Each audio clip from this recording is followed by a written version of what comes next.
બસ mummy, હવે તમારી એકેય વાત હું સહન નહીં કરું. બધી વાતમાં તમે રોકટોક કરો છો, પછી કેટલું હોય? આજે શું થયું તને પાછું? શું નથી થયું એમ પૂછો ને, બધી વાતમાં તમને વાંધા હોય છે. ઘડી કેમ કહો છો કે મને ચા ગરમ જોવે છે, ને ઘડી કેમ કહો છો કે હું આ શાક નહીં ખાવ, મારે બહાર જવું છે. પછી કેટલું હોય, હું તમારાથી હેરાન થઈ ગઈ છું. હવે તો ભાવિનને આજે આવા જ દો, હું તમારાથી અલગ થઈ જઈશ. આ હું બે તમે ચાલુ કર્યું છે અત્યારે, અને આ બાર સુધી અવાજ આવે છે. હું શું કહું, મને ક્યાં કાંઈ ખબર જ છે. આને પૂછને. હવે હું તમારા મમ્મી સાથે નહીં રહી શકું. કાં તો હું તમારી સાથે રહીશ, કાં તો મમ્મી તમારી સાથે રહેશે. તમે નક્કી કરી લ્યો. હા મનીષા સાચું જ કહે છે. હવે તું વિચારી લે તારે કોની હારે રહેવું છે. અરે મમ્મી, તમે આ કેવી વાત કરો છો? આ કાંઈ એટલું બધું આસાન થોડી છે કે હું કોઈ પણ એકને સિલેક્ટ કરી લઉં અને બીજાને બહાર કાઢી નાખું. તમે મને જન્મ આપ્યો અને મને જ્યારે ચાલતા નહોતું આવડતું ત્યારે મને ચાલતા શીખવાડ્યું, અને મારી દરેક તકલીફોમાં તમે સાથે પણ ઊભા રહ્યા.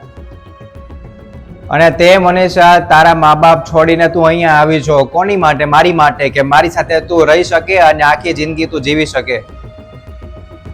એટલે તમે બેય મારી માટે સરખા જ છો. હવે તમે મને કહો કે મારે કોની કાઢી મૂકવાની, કોની સાથે રહેવું? હવે તું જ મને કે મનીષા કે મારે કોની સાથે રહેવું? જેને મને જન્મ આપ્યો એની સાથે હું રહું, કે પછી જેની સાથે મારે આખી જિંદગી વિતાવવાની છે એની સાથે રહું? ઘરમાં પ્રેમથી નહીં રહ્યો ને એક પરિવાર બનીને નહીં રહ્યો ને, તો પછી આ ખાલી ચાર દિવાલ જ બની જશે.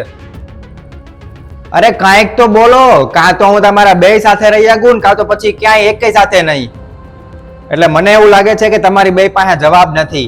એટલે હવે મેં એવું નક્કી કરી લીધું છે કે આ ઘરમાંથી જો જવું જ હોય ને કોઈને, અને આપણે એકલા રહેવું જ હોય ને, તો એક કામ કરો, તમે બે અહીંયા એકલા રહેજો, હું જ વયો જાઉં છું આ ઘરમાંથી. એટલે હાવ શાંતિ થઈ જાય. ભાવિન, મારા જવાથી જો ઘરમાં સુખ શાંતિ રહેતી હોય ને તો હું જ જાઉં છું.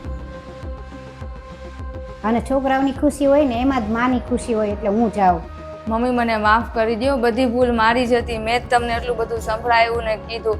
હવેથી હું આવું નહીં કરું. મને માફ કરી દો ને, તમારે ક્યાંય જવાની જરૂર નથી. તમે અહીંયા જ રહેજો ને અમારી સાથે જ. હવેથી હું આવું કોઈ દિવસ નહીં કરું, ને તમારે જે જોતું હોય ને એ મને કહેજો. હવેથી તમે કહો ને એમ જ કરીશ ને, તમારી બધી વાત માનીશ, ને આપણે બધા હળી મળીને સાથે જ રહેશું. ના ના મનીષા, આપણે બેય તે સારી રીતે રહેશું હળી મળીને. અને તારે કાંઈ કામ હોય ને તો હું તને બધા કામમાં મદદ કરાવીશ, ને મારાથી જેટલું થશે ને એટલું હું મારા હાથે કરી લઈશ. તને નહીં કહું, તું તારું કામ કરજે ને આપણે બેય સાથે રહીશું. હા મમ્મી, સાચી વાત છે કે તમારાથી જે કાંઈ મદદ થાય, અને જેટલી પણ મદદ થાય ને એટલી મનીષાને કામમાં મદદ કરાવાય.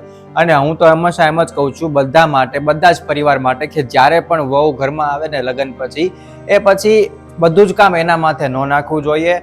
અને એને જેમ પેલા સાસુ એટલે કે જે મમ્મી છે દીકરાના, એ ઘરનું કામ કરતા હતા, એમ હવે થોડુંક કામ થોડાકમાં મદદ કરાવે, એટલે વહુને પણ સારું લાગે અને બેયનો સંબંધ પણ સરસ રીતે વ્યવસ્થિત રીતે લાંબો સમય સુધી ટકી રહે.